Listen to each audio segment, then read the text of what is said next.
Hi, everybody. Welcome to After the Checkered Flag here on Supercross Live. Ralph, Sheheen, and Jeff Emig with you. Well, the season opener is behind us, and the season is off and running. A huge win for Jason Anderson and for the Husqvarna factory, both of them claiming career victories #1 here in 450 Supercross. Yeah, as good as Jason Anderson was at this event last year, he was second. As good as he was at the Monster Energy Cup last October with 3 hole shots and 1 main event win at that event, I still didn't think that it was Jason Anderson's time to win. I figured he would be good. He always starts off the season good. He's won opener here before in the 250 class. But with this competition, the way that it is and the field that we had, I had Anderson inside of my top 5, but I didn't have him up top. And undisputed best rider of the night. He came through the pack. He passed guys that are former champions, race winners, who really had the edge on him in the statistic category. But he proved to everybody that he agrees with that new Husqvarna, the new bike they have. He's been doing the training. His training partners, Ryan Dungey, Marvin Muscan, and their whole program down in Florida is working. And it was really a breath of fresh air to see Jason's emotions and just how, you know, he's kind of guy's kind of loose, you know, and just it was just really cool to see him get that first win and to see how he reacted to it afterwards. A couple of big stories are going to come out of this one that we'll be following during the week. First, beginning with James Stewart, who in the first start attempt of the main event tonight got knocked to the ground, actually got knocked out, Jeff, and we're going to have to see if he's able to come back to San Diego. Yeah, that was a really interesting situation, how that happened there. It was kind of a racing incident. Obviously, Ryan Dungey didn't mean to go in and T-bone him. That's part of racing. It's when those 180-degree turns, just the nature of them. Stewart cut down to make a pass, and Dungey was on the inside, and they got together.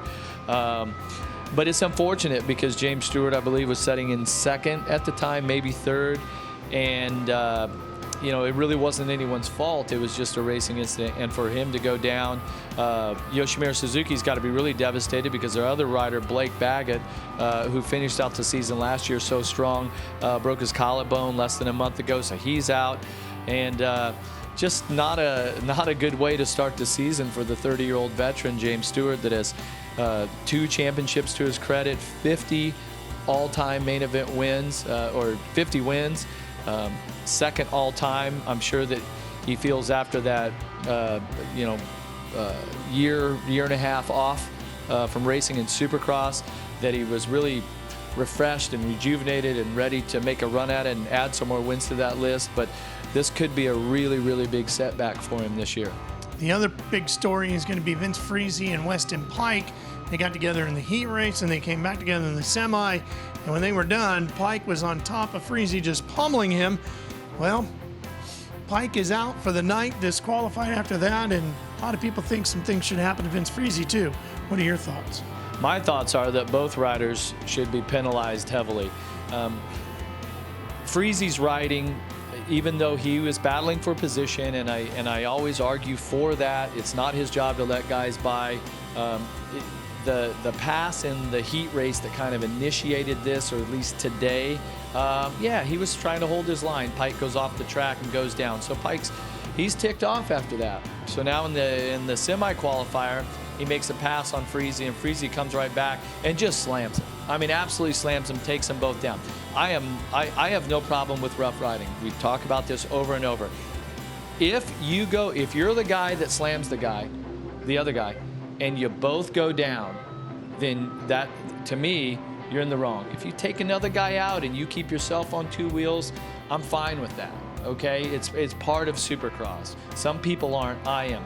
But when you take another guy down, both of you go down, then you've gone in too hard. And for Pike, they probably have history, right? We could go back and watch films from races over the last few years. Frizzy rides that way, and Pike absolutely lost it. I mean, I don't think I've ever seen anything like that. We've seen some fights in Monster Energy Supercross, but Pike just had Frizzy by the helmet and was wailing on him. For that, he should be penalized heavily. I get it. He's frustrated. He lost his cool. No doubt about it. You just can't do that. Okay, that's just not part of the sportsmanship of racing, right? Yes, he's upset, but that was completely uncalled for. Both riders should be penalized heavily. All right, we'll see what the rule books say when we get to San Diego about that, and we'll follow that story through the rest of the week. For Jeff, I'm Ralph. We hope to see you next Saturday night from San Diego.